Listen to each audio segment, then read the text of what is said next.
अस्सलाम वालेकुम। आज हम बात करेंगे तुम बिन कैसे जिए के 53 एपिसोड के बारे में। तो वीडियो शुरू करने से पहले हमारे चैनल को सब्सक्राइब कर लीजिए अगर अभी तक आपने नहीं किया, ताकि हमारी हर न्यू वीडियो आप तक पहुंच सके।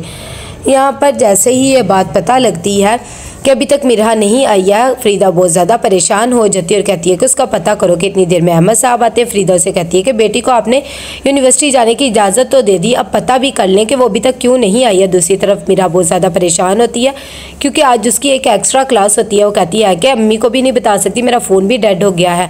कितनी देर में उसकी दोस्त कहती है कि तुम परेशान ना हो, मैं वैसे भी घर जा रही हूँ। तो मैं अपने कज़न को कहती हूँ वो तुम्हें भी छोड़ देगा थोड़ी देर में। वहाँ पर फ़हद भी आ जाता है। वो उसे कहती है कि क्या हम मिरहा को उसके घर छोड़ देंगे? तो उसका कज़न कहता है कि हाँ हाँ ज़रूर, कोई बात ही नहीं है। वहाँ पर ज़ारा आती है और आकर साथ को कहती है कि मुझे समझ में नहीं आ रहा कि ये सब कुछ कैसे होगा। मुझे लग रहा है तुम जैनी से मिलने गए थे क्योंकि तुम्हारे मुंह पे साफ पता लग रहा है। साथ कहता है कि हाँ मिलने तो गया था, लेकिन उससे मुझसे मिलने से इनकार कर दिया। वो मुझसे बहुत ज़्यादा नफरत करने लग गई है।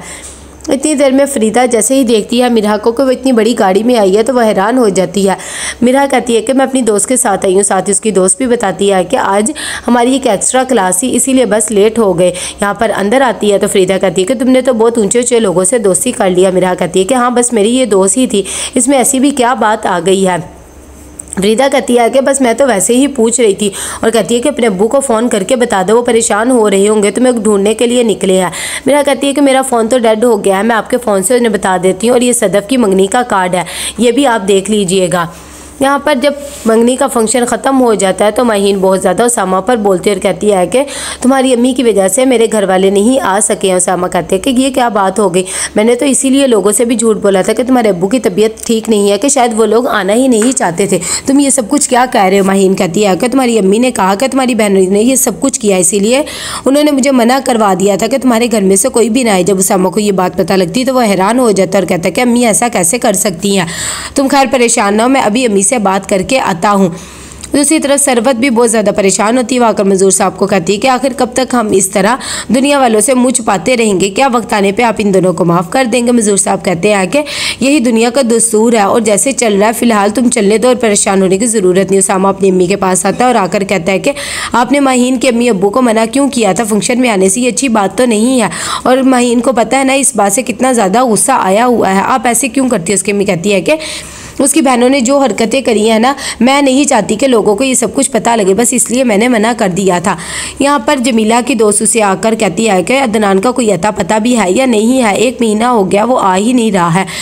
जमीला भी परेशान होती है और कहती है कि मुझे तो खुद समझ में नहीं आ रहा है, वैसे भी एक ये बकरा फंसाया था अभी तक आया नहीं है, कि एकदम वहाँ पर अदनान भी आ जाता है और कहता है कि मुझे पता है कि मैं इतनी देर में आ नहीं सका हूँ, तुम परेशान हो रही होगी। जमीला उसके सामने रोने लग जाती है और कहती है कि तुम्हें मैंने कहा था ना मैंने ये घर बेचना है, मेरी अम्मी के कुछ सुतेले भाई निकल आए हैं, वो कह रहे थे कि उन्हें आधा पैसा इसमें से दूँ, लेकिन मेरे पास तो पैसा ही नहीं है। अदनान कहते हैं कि अच्छा ठीक है तुम परेशान ना हो, हम कोई ना कोई बंदोबस्त कर लेंगे। तभी जमीला उसके दिमाग में डाल देती है कि सोना या जेवर दे सकते हैं। यहाँ पर साथ की अम्मी फ़ोन करती है सरवत को और उसे कहती है कि अगर आपने मेरी बेटी की शादी ना करवाई तो मैं ज़ारा को भी तलाक दिलवा दूंगी। ये बात जब सरवत को पता लगती है तो वह हैरान हो जाती है और कहती है कि हमने इस बारे में कोई बात नहीं किया, खैर मैं आपको ये बात का बता दूंगी। यहाँ पर आसफा साथ को कहती है कि ये जब से लड़की यहाँ पर आई है मनूस बन गई है।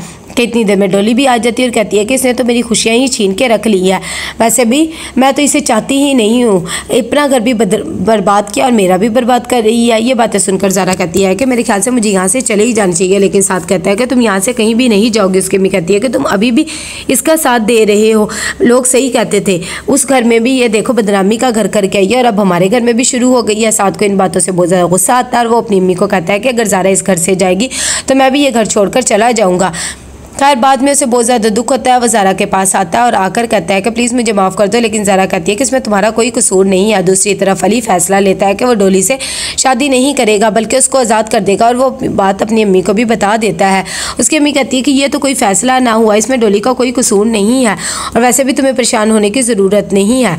यहाँ पर बहुत ज़्यादा परेशान होती है डोली। वो अपनी अम्मी को कहती है कि आपको भाई से कोई उम्मीद नहीं रखनी चाहिए, अब वो हमारे नहीं रही। आसफा कहती है कि मैंने अपने बेटे को क्या कहा था, अपनी बेटी की खुशियों के बारे में ही कहा था ना, और उसने भी मुझे ऐसे धमकी दे दी है। खैर उसकी अम्मी अभी रो ही रही होती है कि वहाँ पर साथ आ जाता है और आकर अपनी अम्मी और डोली से माफ़ी मांगता है और कहता है कि मैं आप लोगों से इस तरह बात नहीं करना चाहता था, मुझे माफ़ कर दे। कि इतनी देर में आसफा को सरवत का फ़ोन आता है और उसे बताती है कि हम शादी के लिए राज़ी हो गए और परसों हम बारात लेकर आएंगे। ये बात जब वो बताती है साद को तो वो भी खुश हो जाता है, उसे यकीन ही नहीं आता कि ये सब कुछ हो रहा है। वो अपनी बहन को कहता है कि चलो ये तो बहुत ही अच्छी बात होगी। आसफा भी बहुत ज़्यादा खुश होती है और डोली को कहती है कि अब हमारी सारी परेशानी भी ख़त्म हो गई है, वो लोग बारात लेकर आएंगे। जब डोली ये बात सुनती है तो वो भी खुश हो जाती है और कहती है कि चलो शुक्र है मेरे पे बदनामी का कोई भी दाग नहीं लगेगा। यहाँ पर साद आता है और आकर कहता है कि सब कुछ ठीक हो गया है, अब परेशानी की बात नहीं रही है, तुम्हारी अम्मी का फ़ोन आया था, उन्होंने बारात के लिए हामी भर दिया।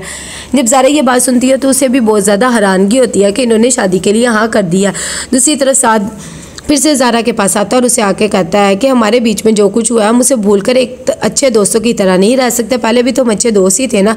ज़ारा भी इस चीज़ की हामी भर देती है। तो कैसा लगा आपको एपिसोड, लाइक एंड शेयर करके लाजमी बताइएगा। अल्लाह हाफिज़।